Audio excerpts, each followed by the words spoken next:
जल में कुंभ, कुंभ में जल है, बाहिर भीतर पानी, फूटा कुंभ जल जल ही समाना, यह तत्वतो ज्ञानी।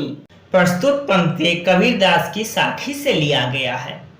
अब आपके मन में विचार आएगा कि साखी क्या है।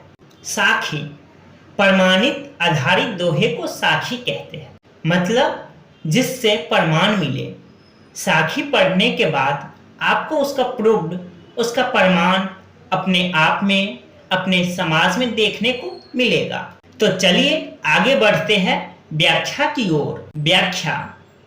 प्रस्तुत पंक्ति में कबीरदास जी कहते हैं कि जिस प्रकार सागर में मिट्टी का घड़ा डुबाने पर उसके अंदर बाहर पानी ही पानी होता है, फिर भी उस घट कुंभ के अंदर का जल बाहर के जल से अलग ही रहता है।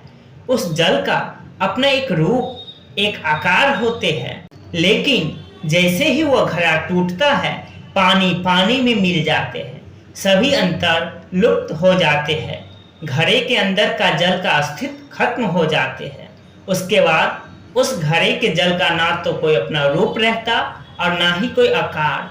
ठीक उसी प्रकार हमारा शरीर मिट्टी के घड़े के समान होता है। घड़े की तरह हमारा शरीर भी नश्वर है और हमारा आत्मा घड़े के अंदर जल के समान और घड़े के बाहर का जल परमात्मा की भांति होते हैं। परमात्मा हर कहीं विद्यमान रहते हैं।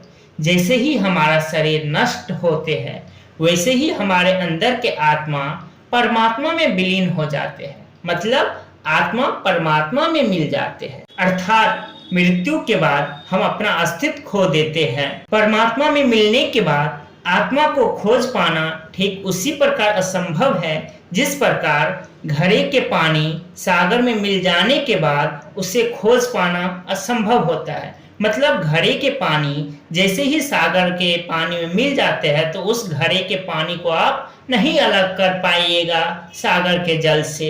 यही बात ज्ञानी कहते हैं। घड़ा शरीर का प्रतीक है, घड़े का जल आत्मा का और घड़े के बाहर का जल परमात्मा का प्रतीक है।